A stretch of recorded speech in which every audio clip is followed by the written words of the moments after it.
The utility industry and the automotive industry that are now having to work with each other for really the first time and how to make sure that they're working well together is in the software layer. Reinterpreting what it means to have this influx of EVs. That demand is a tremendous opportunity if it can be managed really well. Fairly large batteries, fairly flexible assets that they can be harnessed for the grid. Where we are with timing in terms of this conversation about EVs becoming a strategic asset. We need all the solutions, all the flexibility we can get now. With EVs, I think there is a huge opportunity to harness that for capacity. We can sort of capture as much of that capacity that is available and that flexibility that is available to address the burning problem that exists today. Making sure you don't wait too long is going to be really important.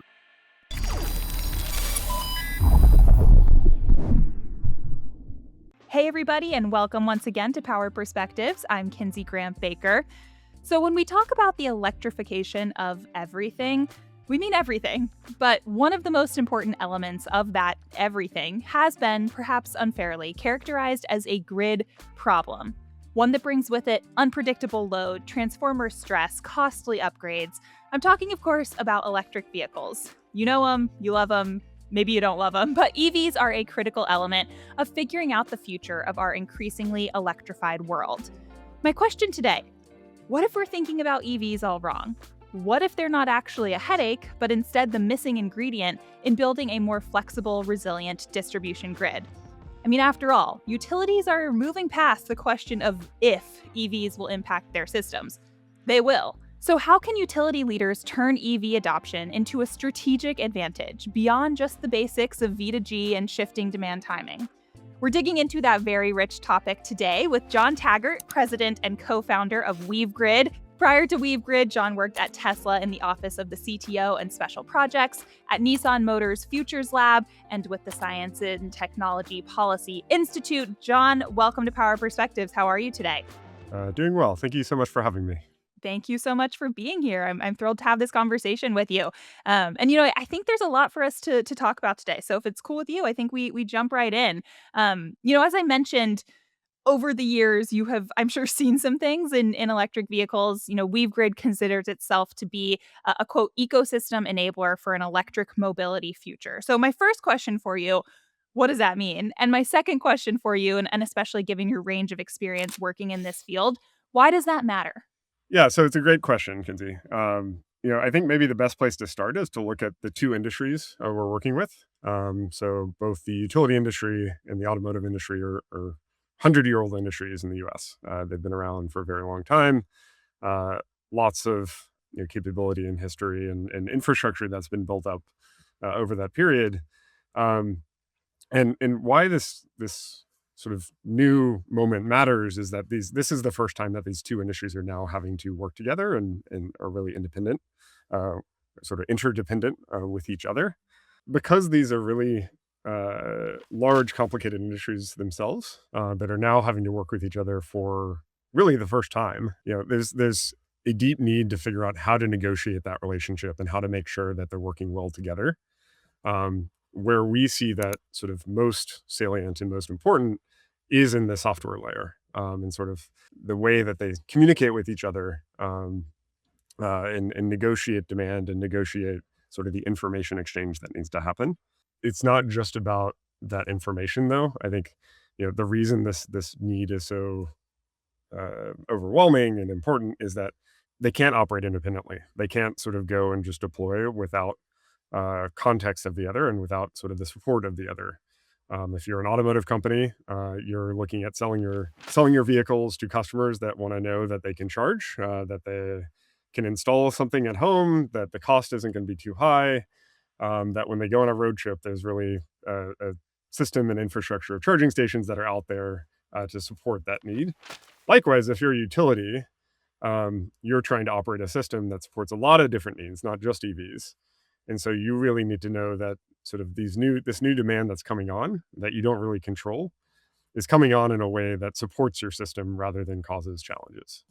And that idea of these two giant industries that really it's interesting to think about the history of all of this. We're kind of built in lockstep with one another, but totally independently of one another over a similar timeline, that now we're suddenly at this moment where there is a need for communication, there is a need for back and forth, for understanding of where the other is coming from.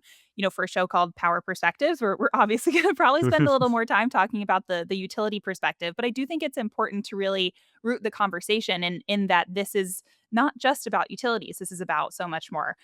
You mentioned the idea that there might be maybe a perception, a possibility of perceiving electric vehicles as something that can improve and create opportunity for the grid. So it's not just about moving people and things. That's not really just the core of the conversation. It's really about kind of reinterpreting what it means to have this influx of EVs. So tell me a little bit more about what that grid opportunity is for the utility listeners today. Yeah, I mean, at its most basic level, it's the largest source of load growth that the utility has seen for a very long time. We're now seeing another load growth opportunity on top of that with some of the data centers and AI growth. But fundamentally, if you look at the data, that there's still more growth happening in electrification than any other category. And so that demand is a tremendous opportunity if it can be managed really well. And where I think EVs have an advantage over some of sort of these other load growth categories is there is a tremendous amount of flexibility. These vehicles are only used sort of a small percentage of the time. The rest of the time they're sitting parked, unused, and are fairly large batteries, fairly flexible assets that they can be harnessed for the grid. So what do you think the misunderstanding is from the utility perspective? We have seen these technologies emerge before, that's really feel like they're kind of upending the utility business model, whether it's air conditionings to, as you mentioned, data centers, other appliances. Mhm. What makes electric vehicles feel, different or distinct from some of those experiences? Do you think that there are any sort of fundamental misunderstandings about electric vehicles, the trends, the expected load that maybe utilities might be getting wrong? Utilities over their lifetime have had to deal with a lot of changes, like you mentioned with air conditioning and other things. The individuals in those organizations and the people who are there now maybe didn't live through that because that was 30, 40, 50 years ago.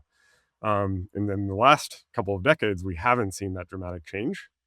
And so actually what is happening now is that you're having a huge system change pushed onto a system that's been designed for stability and reliability, in terms of how they run their process, how they build out and plan for the future, and you're forcing them to adjust how they plan for that future.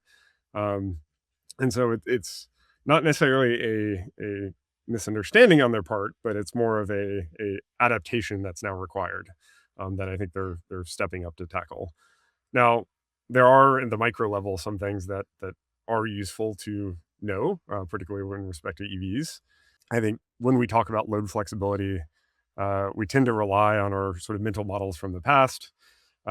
Historically, that's been demand response. Historically, that's been how do we shift large amounts of load, whether that's big commercial smelters and large loads, or whether that's an aggregation of thermostats. How do we move it off of the time when the overall system is stressed to the highest degree? A couple hours during the summer, maybe in the winter in some climates. Um, how do we sort of just shave off that little peak? With EVs, that's not quite the same challenge. It's really much more local. The stress that you're going to see is going to be at the local transformer, at the local feeder, line segment, substation, before it shows up at the sort of wholesale level, and that means that what you need to do to respond to it is different than what you've done in the past. And so that's really the mindset set shift that needs to happen, and also I think how we've tried to approach with our product, how we build the tools to solve it. Yeah, it's a really important point to make. Early in this conversation, we're not talking about demand that can be characterized in the same way as some of these other major monumental shifts that we talk about on this show. You mentioned, before that this can represent an opportunity if this flexibility is managed really well. So I want to hear what it looks like to manage flexibility really well with it being kept in mind that so much of this is happening, as you mentioned, at that local level. So what does good flexible management look like from a utility when we're talking about the potential significant load increase from electric vehicles and where it's going to happen in particular? Yeah. At its base, it means using each asset or each EV in this case, uh, with the most context and foresight in the best way. Best being supportive of reliability, supportive of affordability, supportive of the customer's needs, but really doing it with that really granular information on what's happening at that specific asset.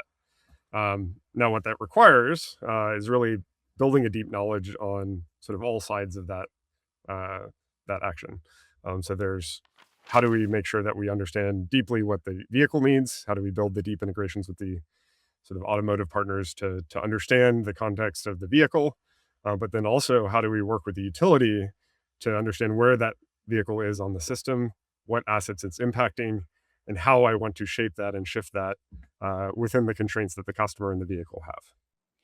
So when we're talking about, what those many different elements are, right? That's a lot to keep in mind for any participant in this entire equation, whether we're talking about the owner or the utility or the automotive company.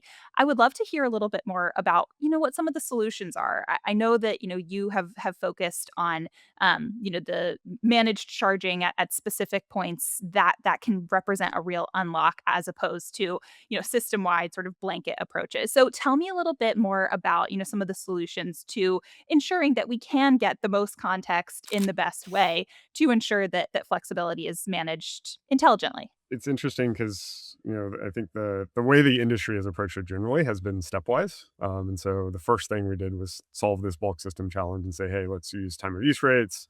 Let's have a demand response program. Let's just solve the low hanging fruit. To really do the granular management, uh, what that means in practice is, uh, if you have the vehicle, you come home, you plug in and charge. I need to know, okay, when are you likely to leave? When do you need your vehicle by? What state of charge do you need it by? How much time is it going to take to charge? How many kilowatts is your charger? What's the power demand going to be? And sort of how can I then shift that within that window? But I need to know that not just about your car. I need to know that about your neighbor's car, their neighbor's car, and ideally, other pieces of the system that are maybe not in control. So understanding the local loading of the transformer, that may be from your oven, maybe from lighting, HVAC, and really taking all of that context together and all of the controllable assets together and optimizing each of them against each other. So it's a lot more coordinated and requires a lot more foresight of what you expect to happen versus just saying, "Hey, it's stressed. We're going to turn things off," because that has ripple effects down the line when you turn things back on and cause other issues. So it sounds like a lot of this is accessing and managing effectively a lot of different data points. I'm curious how, that is collected, managed, executed upon. Can you tell me a little bit more about the role of making sure that you have good, clean, reliable data in all of this? I imagine it's significant. Yeah, it's really the foundation of what we do, and I think it's something that we obviously have uh, lots of work to sort of keep improving and growing that over time with our partners. Um, but you can't manage well and you can't solve reliability challenges and long-term planning challenges if you don't trust your data. And so for us, this means let's take the automotive side. Uh, we invest very heavily in working with our partners to create those data streams, audit them, make sure that they're accurate, make sure that the controllability is accurate. Um, and then likewise on the utility side, we see this as not, this isn't a one-time project where we're going to say, hey, this is how we do things. We really try to work with you as a utility to say, hey, over the next several years, how do we stage this out in a way that pulls in the right information to gradually increase the capability and matches all your other timelines around IT deployments? You might have an enterprise DERMS deployment that's coming. How do we make sure that sort of what we're trying to do here fits in that broader context of all the things that you have to keep in mind across your system. Yeah, and there are obviously many things to keep in mind, across that system. And I want to talk, John, too, about WeaveGrid specifically. You mentioned that you have some partnerships, some work that you have been doing, and that work continues to grow and scale. I would love to hear a little bit more about what some of those partnerships look like. I mean, do you have any you can tell us about? Anything that kind of comes to mind as an example of what it looks like to do this in the right way? Yeah, so one that I'd like to highlight, I think, has been our work with Toyota. Toyota has been a really great partner to work with through the years. We started working with them several years back, um, and I think the thing with Toyota culturally is, they don't always start the fastest. They're not typically the first mover in a space. It can go back to the '70s when they entered the U.S. market and sort of how they did the first couple of years versus how it grew over time. But they approach things very thoughtfully. And so when they look at, hey, how do we want to uh, include managed charging as a benefit to our customers? What's the user experience? What's the model that we want to drive? Um, they have a long term perspective on it, and are sort of working methodically towards that with us. And so, one example there is like we launched in-app integration with them last spring, where customers who are in this case, Baltimore Gas and Electric's territory, who have an electric vehicle from Toyota, are directly prompted with, "Hey, here's this offer, comes up, it's targeted to the individual. Here's why you should join." Um, and then in the background, they have a whole host of analytics and understanding and do focus groups and all the rest to understand really that decision point of how do we get people enrolled and how do we keep them satisfied and content with how the system's being managed. Um, and so, yeah, I think the foundation of that is really this long term view that is aligned, and the view that you can't always be right the first time. You have to kind of iterate, start with something, iterate, figure out the problems, improve on them, continue to invest, even if sort of the start isn't 100%.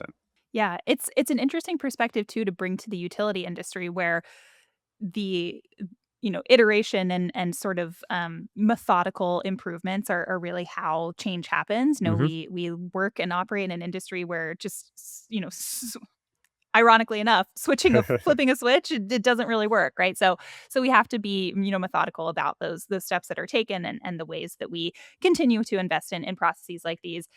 Talking about the relationship you have with Toyota, I think is an interesting sort of segue into to what the relationship really should be like between the automaker and the utility. I mentioned at the top, mostly utility folks listening to this, but for those people, can you walk me through what sort of the ideal relationship looks like between automaker and utility to ensure that the expectations around electric vehicles and the role that they play in the load of the future is managed appropriately? How should they be talking? What are kind of the points of friction that we should be on the lookout for? What's the ideal sort of setup there?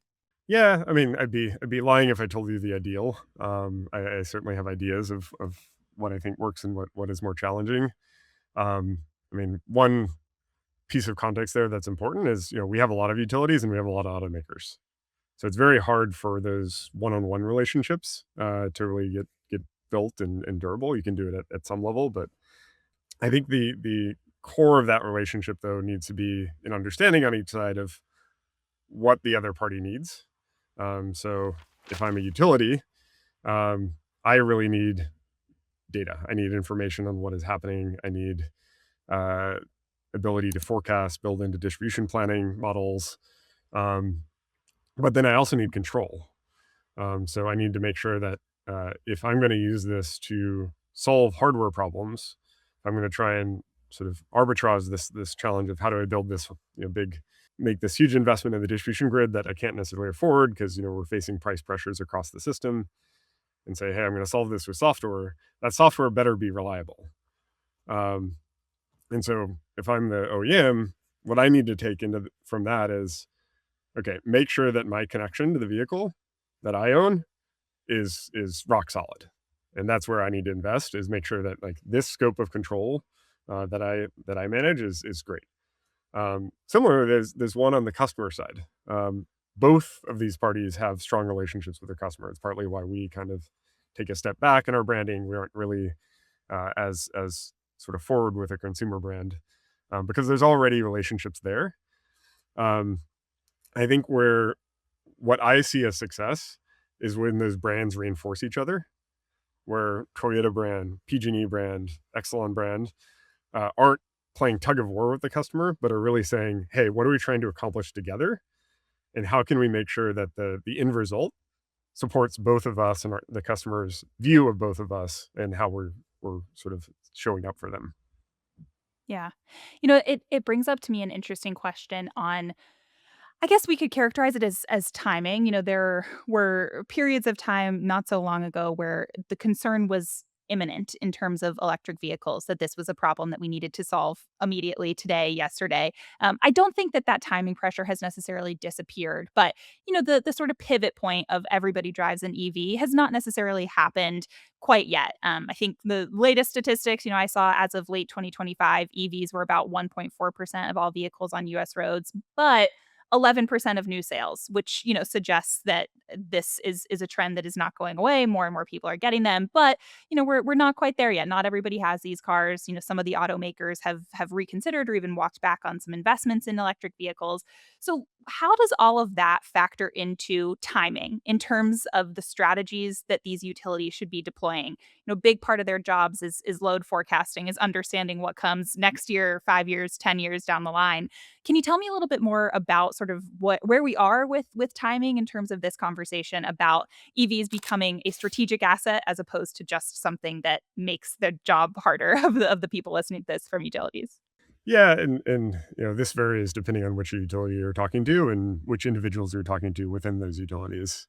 We have a very diverse country in terms of in this space adoption levels, in terms of the cost of infrastructure, cost of power, and so it will rise to a level of attention more in some places than others.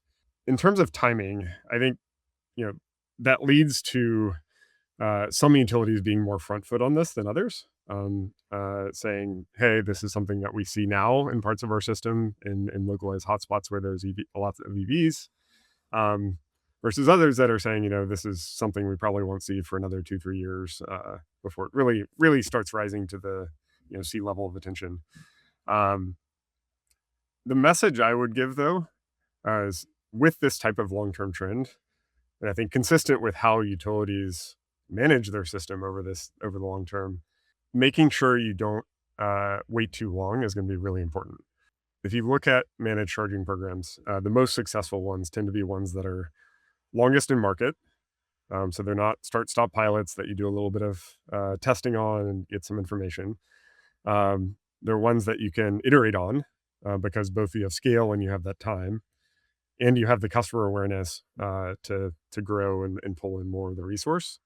If you wait until this is a urgent challenge and then say, "Hey, I want to go and retrofit something last minute," I think you're going to be a lot less successful than if you proactively plan and say, "Hey, how do we make sure that in a couple years we have gone through that crawl, walk, run to build out, okay, internal capacity, build out our IT capacity, build out our sort of program design integration setup, such that we can solve those challenges as they arise and maybe even before they arise." Yeah.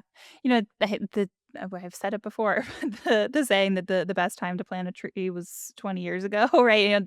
And the next best time was yesterday. So that is, an important element of this conversation in terms of, planning ahead.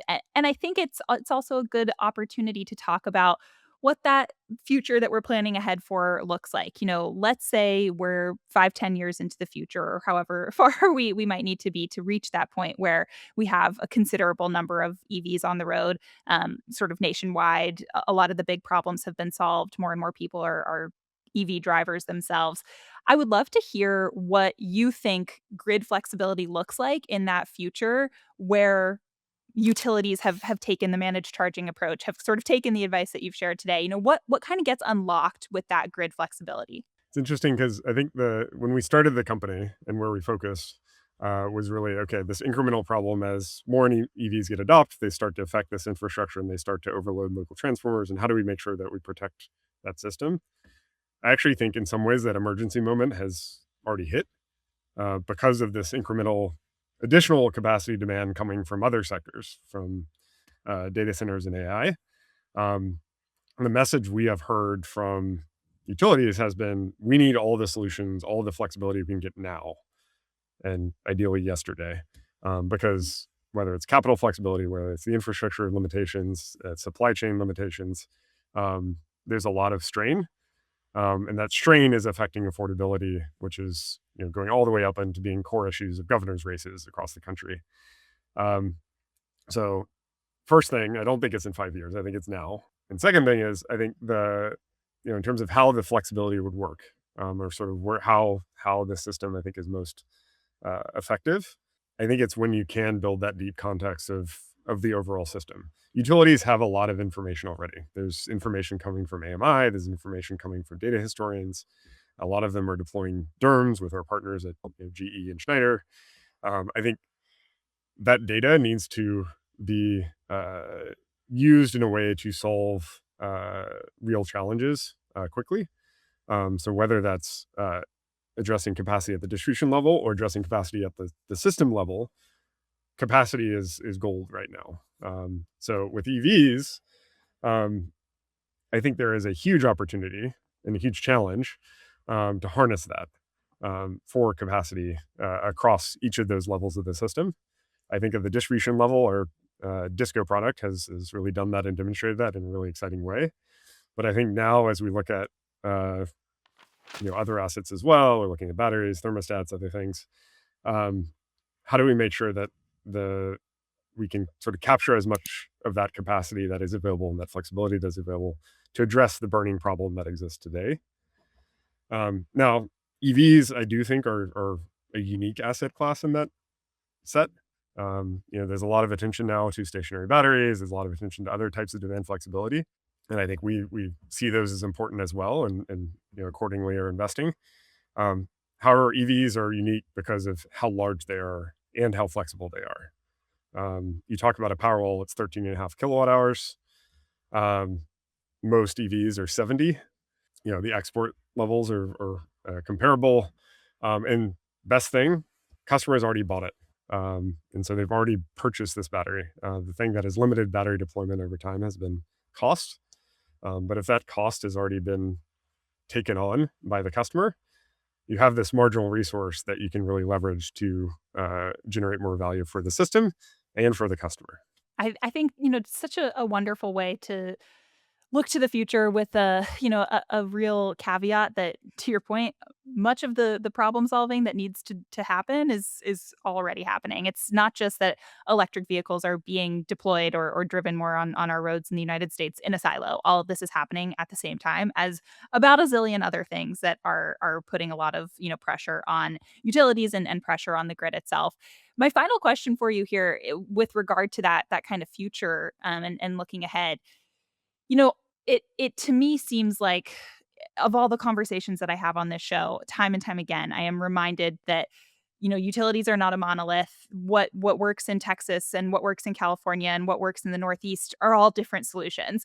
So are there any, kind of, things to keep in mind for our listeners here, as we're considering the role that EVs and other of these kind of pressures that you were just talking about here might play in building out that grid flexibility of the future. Can you kind of characterize maybe what the different parts of the country kind of look like when we're thinking about the role of electrification on potentially becoming a strategic asset for improving grid flexibility? It's interesting because I think it's not always just regional. So the first thing that I think people think about is, there's California and there's the rest of the country. California has, where we are based, is really been leading EV adoption for the last 20 years or so.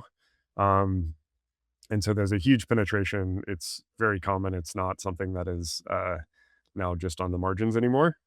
Um, and so I think that the need is very pressing here, both because of that, but then also because we have, relative to the rest of the country, a lot higher utility costs in terms of infrastructure, in terms of labor and everything that goes into it as well. Um, and so the value of deploying and getting to scale is much higher here, and something that is sort of an imperative, I think, for the state to move forward with. Other parts of the country, though, I think are facing the same challenges. You look at recent capacity auctions in PJM, you look at costs in Northeast and New York and places like that. It's not that different. Um, I think what you may see differences in are things like when the capacity is needed on parts of the system. So in winter peaking system, you may look at early morning peaks rather than sort of the typical late afternoon peak we see here. Solar penetration affects that as well. Um, and I think the the reality of it is, if you look at most big utilities, they're big in large part because they have some big city in their territory, or several big cities in their territory that look very much like California in terms of adoption levels. Um, so even if the rest of the state is at 0.5%, um, you can find neighborhoods, you can find areas in Texas and Oklahoma and Missouri that have pretty high adoption of EVs. All right. So, John, we have covered a lot here today, from this story of two industries sort of coming together at one time, the convergence of a lot of different impacts on the grid right now, again, all happening what seems like at one time, and the ways that these utilities can respond to these stressors and turn them into strategic assets. So, with that, I want to finish us out with our lightning round. If you are down, we will do this rapid fire style and have some fun to finish us out. Sounds good. Okay, so my first question: do you drive an electric vehicle? I do. I have an ID4 at the moment. What would you say was the final kind of tipping point that got you over the edge to adopt to EVs? Well, interestingly, it wasn't my first EV. So this is my second. I had an Ioniq 5 before that, which is also a great car. Um, I don't know that I had a lot of hesitations around EVs. Been working with them for 20 years and was excited to go and do that. I will say that the challenge that I have had, and that I think other folks adopting EVs have told me about as well, is like the purchasing experience definitely needs some improvement, particularly for a lot of the legacy car makers. I think there's a lot of room to make it easier for customers, make it more transparent and clear, so that buying it itself doesn't become a barrier. All right. So if we look ahead to, let's say, 2030, what do you expect the headlines to be around electric vehicles? This one's an interesting one because part of me wants to say that I don't think there will be a headline around EVs because it'll be so normalized by then. It's like, will there be a headline around minivans or something? I do expect, though, you'll see, despite kind of the recent slowdown in adoption with pullback of some of the policy, you'll see continued growth. And so by 2030, I could see us crossing a threshold where EV sales are higher than pure ICE sales. Now, there's a lot of fuzziness in the margin. Do you count plug-in hybrids? Do you count hybrids on which side? But I would not be surprised if we start reaching comparability, at least in some markets, with traditional gasoline vehicles. Okay. And my final question for you: what is at the top of your policy or regulation wish list to encourage more widespread EV adoption? I think about it both from our company perspective and from the industry perspective. I think for the industry, I really think us figuring out how to build the infrastructure and sort of foundational systems of compensation, of process, of sort of information uh, for bidirectional charging is going to be really important over time, because I think we have a huge asset with EVs and the batteries there that right now we're not using because the systems aren't there. It's not because it's a technical problem. It's something that's relatively easy technically. We've demonstrated for 20 years. Um, it's really a systems challenge that needs to get solved. And the reason I say that's important is because I think that will accelerate the affordability switch for EVs in the same way that battery costs coming down have sort of made them more competitive. I think being able to capture some of that grid value and make sure that there's no negative harm to the utility system. The utility actually can use that as a controllable asset themselves. That's going to really make it a much more valuable economic proposition to switch. And John, that's a great note to end on. It's certainly something that, I'm sure the audience is excited to hear you talk about, and I'm sure have many of their own thoughts as well on bidirectional charging and the role that it plays in this entire conversation. But John, thank you so much for joining us today on Power Perspectives and sharing more about WeaveGrid and the work that you're doing, as well as your big picture observations about the role that EVs can play in the future of utilities, automakers, and where the two meet. So I really, really appreciate you coming by. Thank you. Yeah, thank you so much. Appreciate the conversation. And thank you to all of our listeners, as always, for tuning in. I'm Kinsey Grant Baker, and I will see you next time on Power Perspectives.